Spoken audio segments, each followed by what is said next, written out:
الله على الهادي أرسلها من نبض فؤادي صلوات تسمو بشبابها ويطيب الكون بذكرها فصدوقا كان بذمته ورحيم القلب بأمته وصبورا كما أسقوه هذا بأبي وبأمي رؤياه.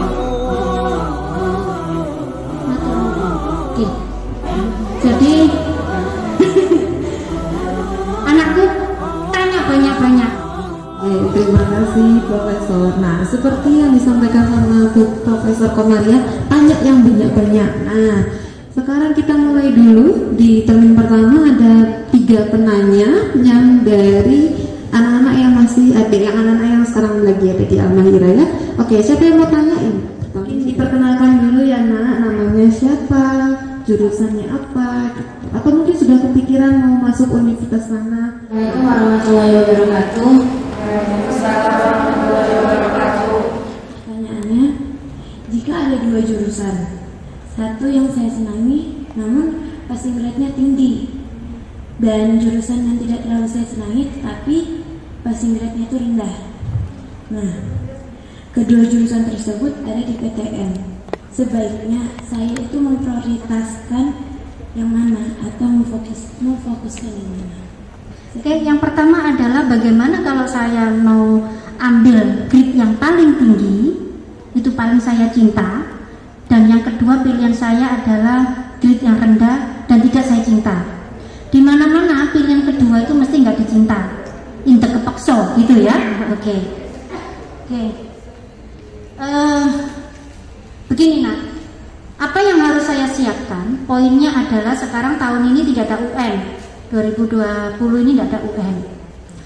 Artinya anakku cita-cita itu wajib. Raihlah mimpi ke depan. Misal mohon maaf, Prof duduk di sini.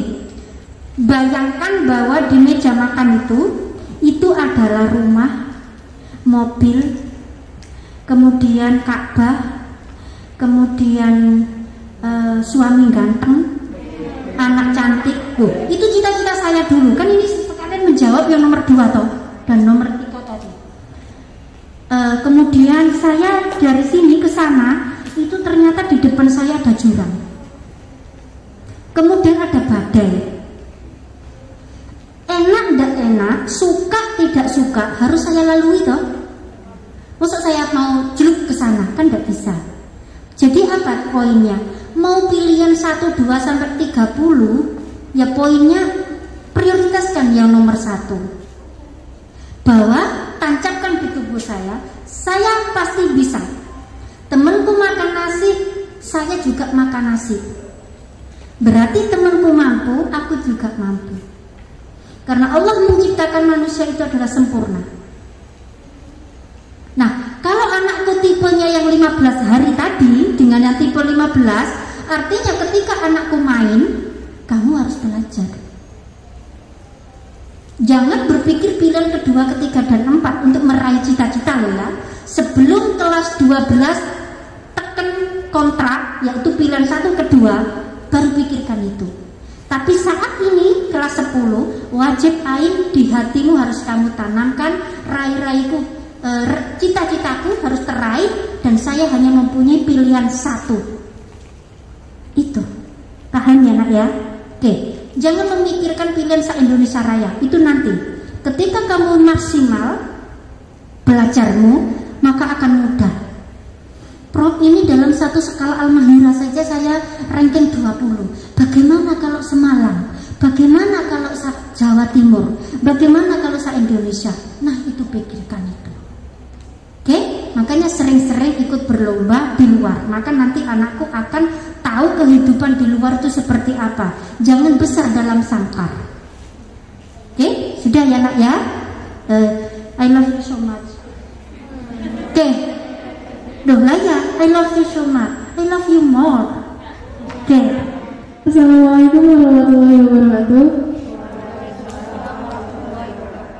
Prof, boleh tahu tipsnya dalam mengatur diri atau mengatur cara belajar sehingga profesor bisa meraih gelar profesor di usia muda? Karena tentunya saya dan teman-teman saya semua ingin dapat masuk ke PTN yang kami impikan dan kalau bisa menjadi seorang profesor. Terima kasih. Nomor 2, tipsnya apa, Prof? Oke. Manusia itu mempunyai ritme naik turun. Tapi pikirkan ketika kita turun. Jadi saya manusia normal, ya pingin indelazi-lazi ya wajib.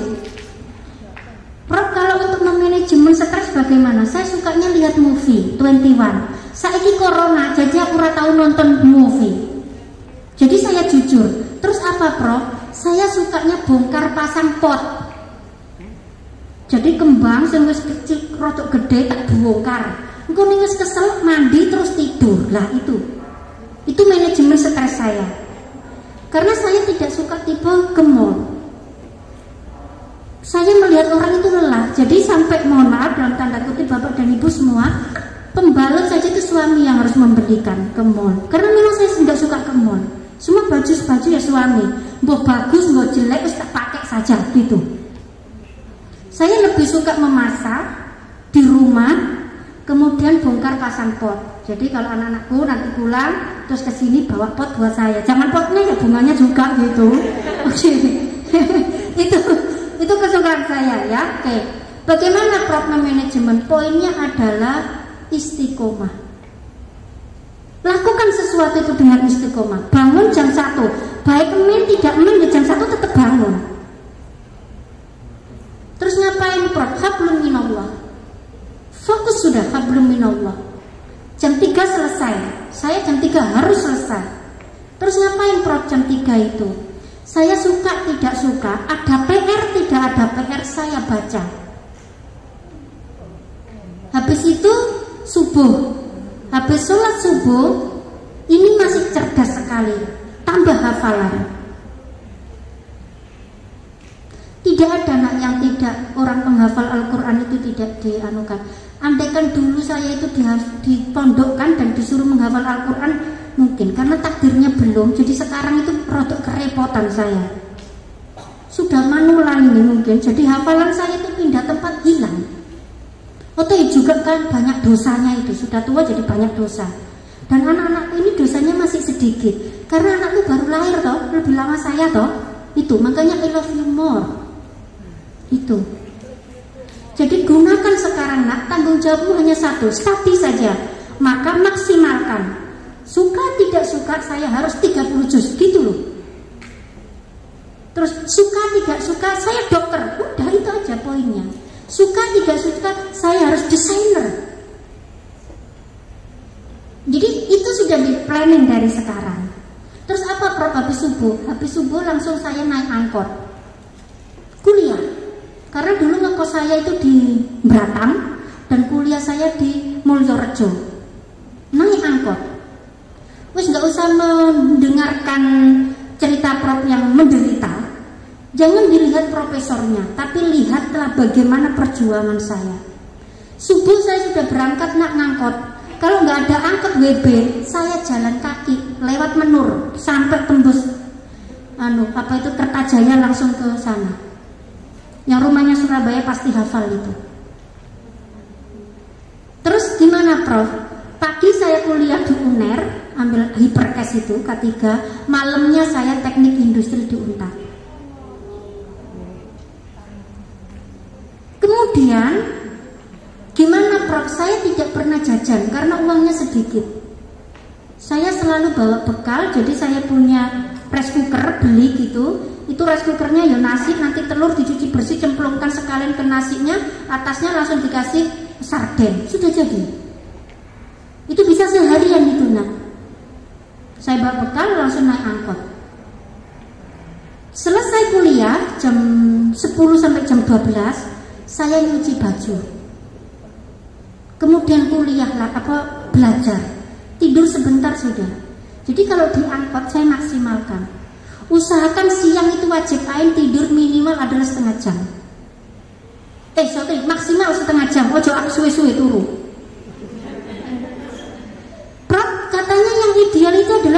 jam per hari itu tidurnya wong sakit. Pak Habibie bisa menjadi orang hebat, almarhumah itu tidurnya adalah 4 jam. Itu tidur hebat. Bukan lamanya tidur, tapi kualitas tidur. Jadi kalau mau tidur itu rasa jagongan dhisik. Wudu, sikat gigi, cuci muka, wudu, kemudian baca Al-Mulk sama Al-Waqiah, wirid, sholawat. Nanti akan dilanjutkan malaikat, sudah tidur. Jadi kalau tidur itu HP-nya dijauhkan. Dan jangan di silent, nanti bunyi itu tertali. Jadi nggak usah mau ada bom dunia atau apa, biarkan. Nah seperti itu. Dan itu adalah, kalau terus terang ya nak ya, Senin sampai Jumat itu full study saya. Sabtu dan Ahad full holiday. Saya tidak akan nyentuh tugas kalau hari Sabtu dan Ahad. Full holiday, karena itu adalah manajemen stres. Nggak usah gaya, hari Ahad anakku hafalan atau apapun. Kalau libur ya libur, jangan diganggu gugat. Ini perlu refreshing. Anakku bisa berkuda, memanah, itu kan bisa.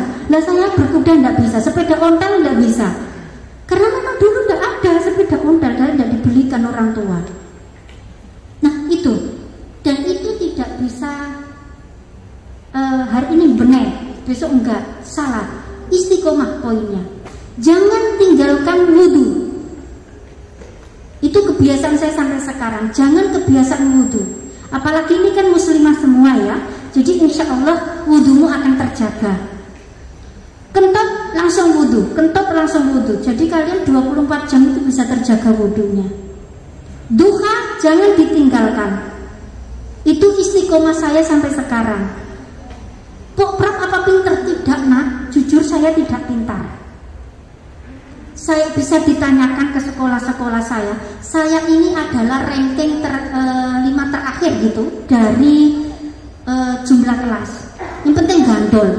Tapi keistiqomahan itu dan tawaduk kepada ustadz dan ustadzah, birwali dan kepada orang tua, itu ternyata yang membuat saya menjadi profesor termuda di Indonesia. Kalian bisa cari di Google. Komariatus Sholihah, nanti ada 7 profesor di Indonesia termuda. Saya perempuan satu-satunya. Padahal anak orang pedalaman. Saya dari Lamongan Deso, sekarang Gumantuk sana. Ibu saya almarhumah SD tidak lulus. Ayah saya SD juga tidak lulus. Saya anak tunggal. Tinggal ayah saya saja. Kok bisa Prof jadi profesor? Itulah takdir. Keluarga saya juga tidak ada, semua SD tidak lulus. Pedalaman saya itu rata-rata adalah jual sari laut.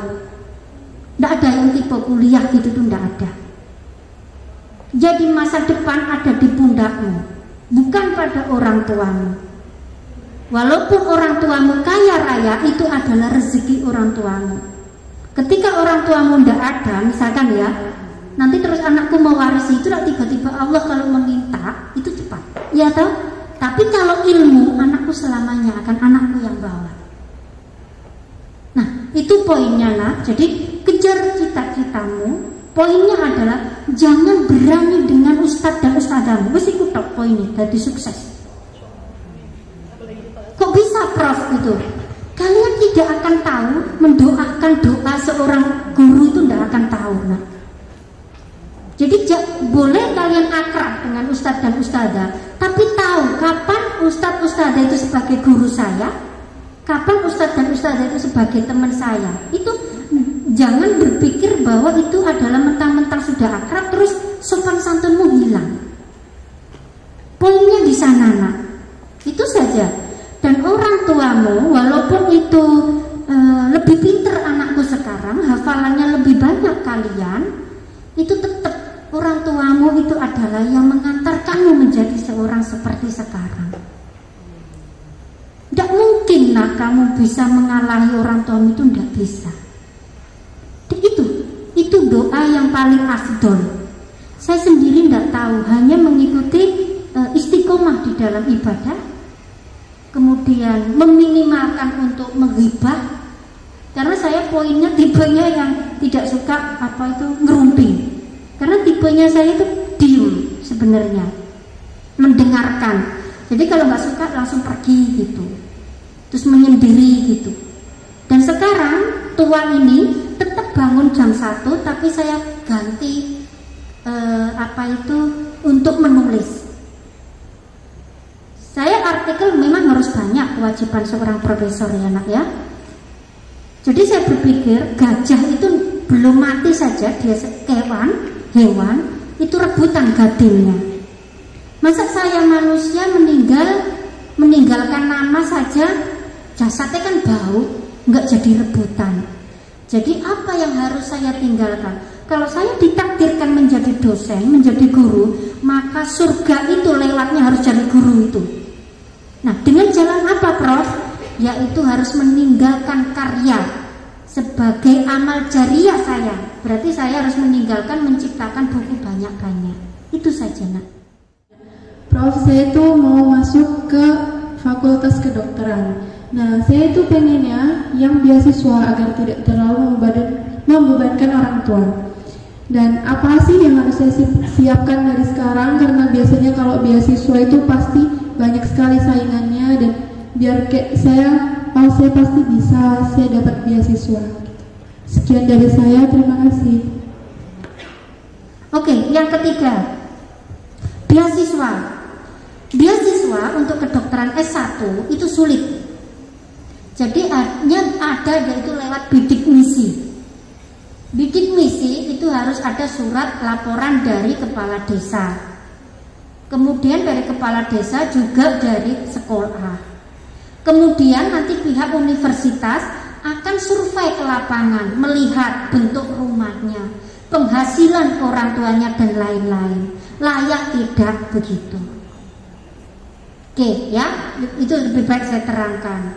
Tapi kalau misalkan untuk S2 dan S3 itu lebih banyak peluangnya.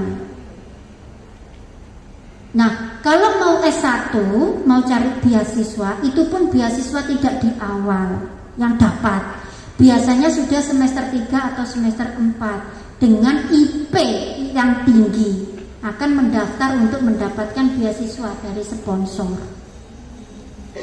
Nah, insya Allah jelas ya keterangan saya. Nah, saya kembalikan kepada. Terima kasih Profesor. Berikutnya adalah kita mendapatkan beberapa pertanyaan dari orang tua yang ada di rumah. Ini ada beberapa pertanyaan yang mirip sebenarnya Profesor. Yang pertama adalah dari Bapak Iwan dan Ibu Puji. Pertanyaannya adalah bagaimana kita sebagai orang tua bisa melihat bakat dari anak agar kita bisa mengarahkan ananda yang sesuai dari dirinya agar tidak ada keterpaksaan jika harus mengikuti keinginan orang tua. Apakah bisa lihat dari analisa nilai santri selama ini atau harus ada bimbingan khusus seperti itu? Karena ada juga dari Pak Budi, ini hampir sama, kalau orang tua itu kekhawatirannya seperti itu, pertanyaannya seperti itu. Pak Budi menambahkan kalau bisa berdasarkan tidak hanya dari jurusan yang diminati tapi berdasarkan kebutuhan umat dari segi fardu kifayah atau keahlian yang wajib dimiliki minimal seorang dari umat Islam. Itu tadi dari 3 pertanyaan dari orang tua yang sebenarnya mengarah bagaimana sebenarnya orang tua ini bisa mengarahkan anaknya untuk mendapatkan pencapaian yang maksimal. Oke, terima kasih Bapak dan Ibu wali santri di rumah. Terima kasih karena hari libur untuk keluarga tapi tetap mengikuti acara ini. Saya sendiri mungkin jenengan lebih tua dari saya, jenengan lebih senior daripada saya, tapi di sini saya berusaha untuk sesuai dengan referensi yang saya ajarkan, karena saya juga mengajar psikologi industri dan saya adalah juga konsultan untuk karyawan perusahaan yang lebih mau ketika basicnya dia tepatnya di mana begitu. Oke.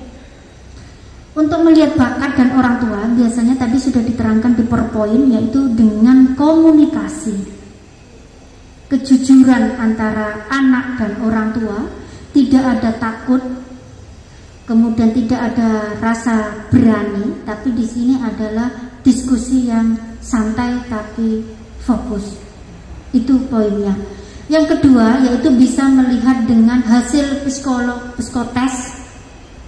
Karena psikotes yang diadakan di sekolah itu pasti ada. Kemudian yang tiga adalah dari BK-nya.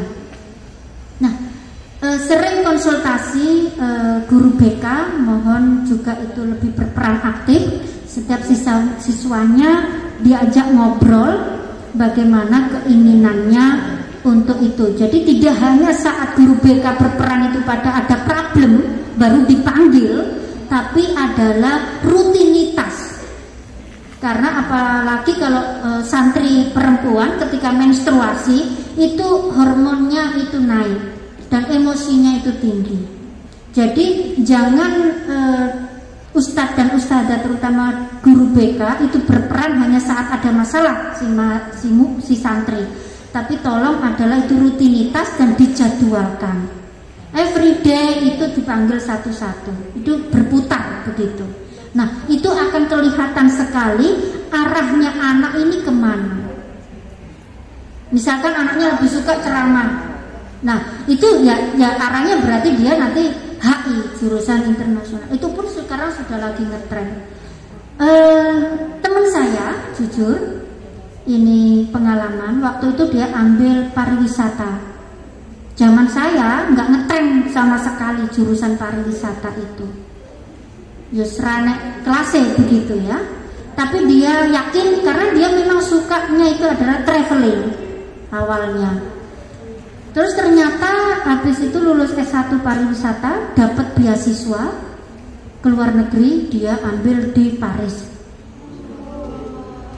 Terus kemudian S2 di Paris, langsung lanjut S3. Sekarang di mana-mana dipanggil. Begitu. Nah, kalau mau dihubungkan dengan kebutuhan umat, itu artinya segi yang mana? Oke, mohon maaf. Memang betul ketika dokter obgyn, dokter kandungan, itu kalau enggak perempuan itu kok rasanya itu kan barang vitalnya ya, begitu. Urgensinya ketika di suatu daerah tidak ada dokter kandungan, maka dokter laki-laki diperbolehkan, kan begitu ya. Nah, tapi dengan zaman sekarang sudah banyak sekali dokter kandungan. Nah, yang perempuan begitu. Nah, artinya itu kebutuhan umat. Ya iya memang benar. Nah, ada slot-slot yang memang masih banyak. Mohon maaf dalam yang saya terangkan, saya menginginkan anak-anakku di sini itu adalah stakeholder itu kalian tempati semua. Oke, depnaker, tenaga kerja, kalau tidak yang benar-benar berdasarkan Al-Quran dan hadis itu melencengi adoh. Yang sudah berdasarkan Al-Quran dan hadis saja kemarin dana haji yo disunat, begitu logikanya ya. Artinya bagaimana kita semua stakeholder itu kita ditempati. Jadi tidak hanya yang terkenal. Bapak dan Ibu bisa kerjasama dengan ustadz dan ustadzah. Tidak usah malu-malu sering konsultasi. Jurusan itu bisa dilihat banyak sekali, geodesi dan lain-lain. Misalkan dia pecahan dari teknik saja. Di UB saja yang saya paham itu banyak sekali. Ada teknik elektro, teknik mesin, teknik informatika, teknik lingkungan, teknik industri. Kemudian poinnya ada 8, saya lupa. Belum itu prodinya lagi, S2, S3 ada juga PSBPI.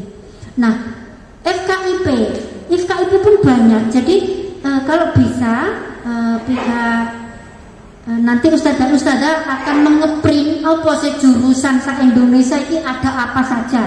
Nah, itu kayaknya yang harus disosialisasikan kepada orang tua. Jadi bikin kolom, nomor, kemudian jurusan, terus kemudian nanti kuliahnya berapa, kemudian kolom berikutnya adalah kerjanya di mana, bisa ditempati di mana, begitu. قمري الوجه محياه وبهي الظلة لقياه هو أعظم من خلقوا خلقا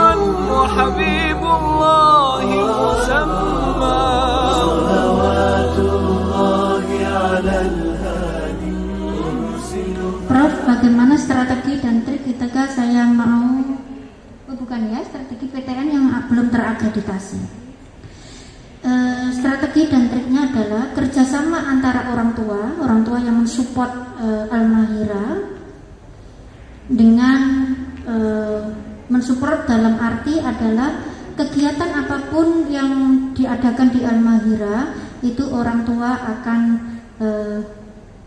memberikan dukungan begitu. Kepercayaan yang sudah diberikan jenengan ke kami di Al-Mahira itu sudah bukti menguatkan Al-Mahira untuk bisa memenuhi janji-janji. Dalam arti janji di sini adalah kalau janji belum tentu bisa dipenuhi ya, tapi kalau bukti itu artinya dengan berjalannya waktu insya Allah secepatnya akan terakreditasi begitu. Strateginya apa? Yaitu baik dari orang tua di sini berperan sebagai komite, terus kemudian SDM yang di sini yaitu ustadz dan ustadzah juga yayasan itu akan meningkatkan kualitasnya dengan mengikuti semua training untuk meningkatkan kompetensi sebagai seorang ustadz dan ustadzah, dengan juga karena sini juga kompetensi itu apa, minimal adalah S2 dan itu sudah semua terpenuhi S2. Berikutnya adalah dengan kurikulumnya juga jelas, dengan meningkatkan itu nanti ke depannya insya Allah para ustadz dan ustadzah akan mengikuti lomba-lomba yang diadakan oleh Kemendikbud. Oke. Yang terakhir adalah siswa di sini anak-anakku, karena kita baru, jadi secara tidak langsung ustadz dan ustadzah ini adalah membabat, artinya kerja yang ekstra untuk mencetak kerja keras, dan anak-anakku yang mendukung dalam arti ya artinya diajak lari begitu ya. Jadi semuanya adalah saling mensupport itu tadi. Nah, dengan cara apa? Ikuti semua perlombaan karena itu yang akan meningkatkan nilai akreditasi itu tinggi. Selain untuk yayasan, juga untuk anaknya sendiri. Semakin banyak berprestasi, maka nanti jalur undangan itu akan semakin besar. Perkenalkan, saya Lutfia Akila Diganda, saya jurusan IPA. Pertanyaan saya, tips and trik masuk Universitas Brawijaya di jurusan yang banyak peminatnya, misalnya di jurusan kedokteran. Oke, yang kedua, bagaimana trik untuk masuk kedokteran? Oke, poinnya adalah masuk kedokteran itu adalah mimpi anakku. Triknya adalah ikuti semua mata pelajaran dengan baik, kemudian tidak ada yang nggak disukai, itu semua adalah harus disuka. Anggap aja itu menu makanan, dan anakku harus suka, nggak suka harus suka. Menu makanan kan ada yang nggak disuka, saya nggak suka pedas, akhirnya ditinggalkan. Kalau ini nggak boleh, pedas nggak pedas, kecut apa, semua harus ditelan. Nah itu poinnya, apalagi bidangnya sudah MIA, artinya poin-poinnya apa? Ada biologi, kemudian fisika, kimia, matematika, itu adalah tidak bisa ditinggalkan. Kalau bahasa Inggris semua sudah pakai bahasa Inggris. Ya memang literatur sekarang ya semua bahasa Inggris. Begitu. Ya. Jadi kompetensi itu yang memang harus digalakkan. Jangan kendor. Dengan apa? Sering latihan. Jadi sering latihan itu adalah anakku setiap pelajaran itu kan ada LKS-nya. Nah, itu sering masukin. Kalau yang bagi yang online, anakku bisa ikut ruang guru. Tambahannya adalah ikut ruang guru. Bagaimana cara membahagiakan orang tua jika jauh dari orang tua? Terus kemudian yang terakhir adalah membahagiakan orang tua. Ini persis dengan saya, karena orang tua adalah menginginkan saat kecil adalah saya ya sudah, perempuan ngapain sekolah tinggi-tinggi di kampung begitu, sudah ikut ayah saja bersawah begitu. Bagaimana membahagiakan orang tua dan memberikan kepercayaan? Poinnya adalah, tolong orang tua, kita semua sebagai orang tua, air matanya anak itu tidak bisa digantikan dengan apapun. Jadi saya berpesan kepada Bapak dan Ibu semua orang tua di sana, doa jenengan itu jangan kalau pas ingat. Setiap ingat kirim Fatihah. Saya tanya sekarang Bapak dan Ibu yang di rumah, dalam 24 jam berapa kali jenengan kirim Al-Fatihah kepada anak-anaknya? Minimal berapa? 5 kali sesuai dengan sholat? Ataukah ketika jenengan ingat langsung kirim Al-Fatihah? Kesuksesan anak jenengan adalah pada jenengan, doa jenengan. Oke, itu yang pertama. Yang kedua, anak sampai berpikir ingin membahagiakan orang tua tanpa diminta, anak akan pasti berbakti. Dengan apa? Ketika jenengan memberikan contoh langsung, kasih sayang yang penuh, tidak ada doktrin, tidak ada paksaan, dengan sendirinya anak akan pasti mencintai jenengan. Jadi tolong jenengan lebih tahu anak jenengan kecerdasannya sampai tingkat mana. Jangan dipaksa sehingga anak itu menjadi beban. Kalau sudah menjadi beban, terus dia akan stres, dan dia akan stres itu adalah tidak akan kelihatan sekali. Dengan apa? Biasanya kalau pulang itu nggak akan bicara kalau nggak ada jeda bicara. Yang kedua, ketika anak jenengan pulang pasti lebih suka di kamar. Yang ketiga, anak itu lebih interest HP daripada lingkungan. Itu artinya sudah stres dan rasa percaya diri sudah tidak ada. Tolong anakku yang pulang apakah mengalami itu apa tidak. Tapi ketika orang tua itu memberikan kepercayaan kepada anaknya, pulang wes bibirnya nggak akan berhenti. Apa maksudnya, Prof? Cerita panjang kali lebar, bahkan ibunya sampai ngantuk-ngantuk tetap diceritani. Nah, tolong di sini mohon maaf nih, saya sendiri orang tua dan anak saya pun sekarang kelas 3 SMA. Anak saya karena kebiasaan dulu di Kalimantan adalah di mesnya Adaro, itu penuh dengan orang-orang bule. Jadi saya mengikuti komunikasi. Jadi number one adalah komunikasi. Jujur anakku bisa cek, ketika anakku berbicara dengan ibu atau dengan siapapun, terus kemudian adikmu mau ikut-ikutan bicara, pasti kata-kata yang keluar, "Mas diam, masih kecil, nggak usah ikut-ikutan." Berapa sel triliun itu mati, dimatikan, sehingga sampai besar pun akan diam begitu. Biar aja diolok-olokin seperti orang gila, kayak nggak punya anak saja, diajak ngobrol. Jadi anak itu percaya dirinya muncul. Ya, coba dicek berapa Nobel ataupun berapa Olimpiade anak-anak cerdas Indonesia, tapi kemudian kok masih kalah sukses dengan orang-orang luar negeri. Karena apa? Rasa percaya dirinya tidak muncul, karena dimatikan sejak kecil itu. Kalau tidak percaya, anak-anak ada yang bertanya, anak-anak saya ulang, ada yang bertanya, nanti baru keluar, Ustaz itu tadi gimana Ustaz, aku tidak paham. Artinya apa? Itu pun sudah cerminan dari kecil. Tolong anakku nanti ya sayang, kalian calon ibu di sini. Jadi ajaklah bicara anak-anakmu sejak kecil, ya. Nah, ajak saja, ngobrol saja. Prof, anak saya memang jujur, anak saya juga tidak begitu pintar. Saya akan mensupportnya, no. Sasa itu tidak begitu pintar, saya akui. Tapi saya selalu mengatakan, oh anakku paling pinter, begitu. Tapi pun realita itu harus, karena dengan umurnya ya, kedewasaan, saya akan mengasih tahu, nak, jangan besar di kandang, anumu besar nanti di luar. Kamu tipenya sampai segini, jadi kamu harusnya begini. Oh iya mah betul, itu begini-begini. Nah itu cerewetnya panjang kali lebar itu kalau sudah di rumah.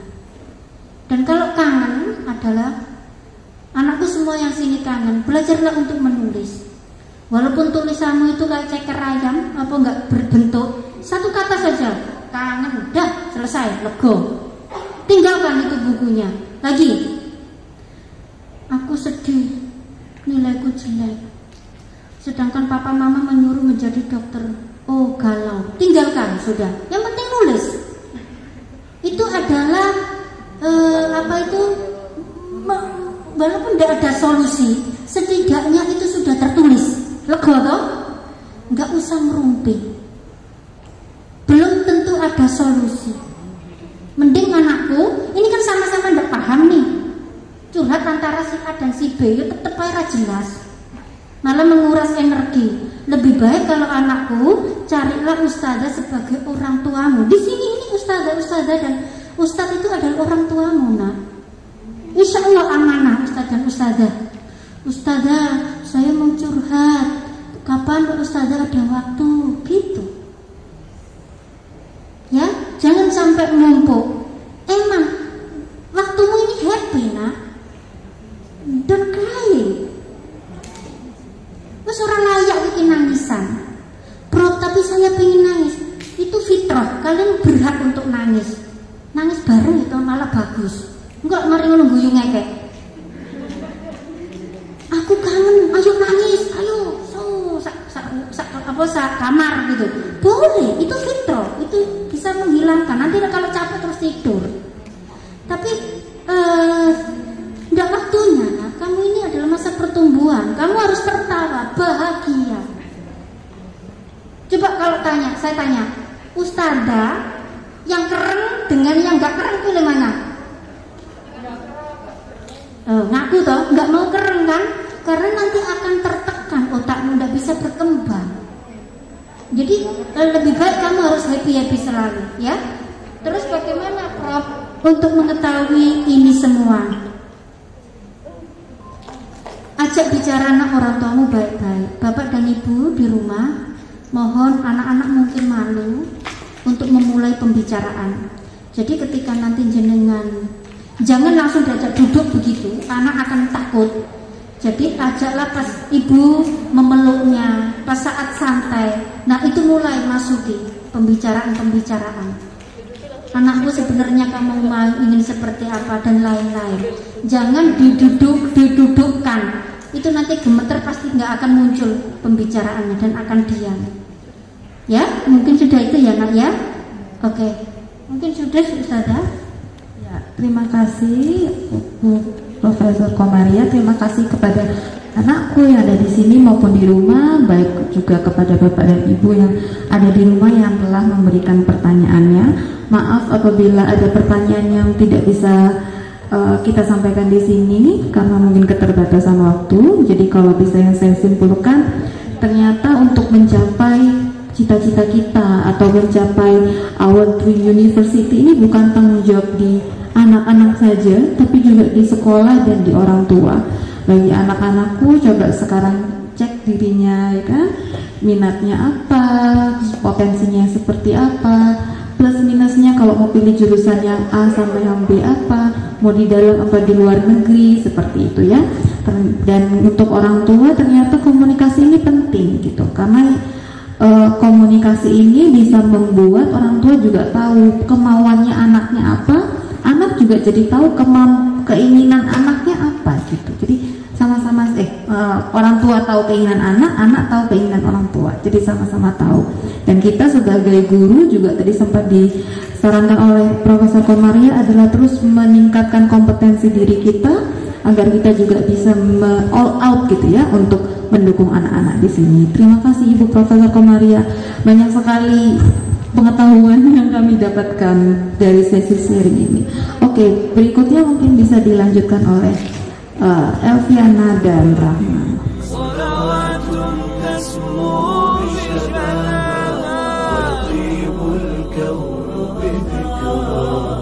فصدوقا كان بذمته ورحيم القلب بأمته وصبرا كما أسقوه هذا بأبي وبأمي رؤياه.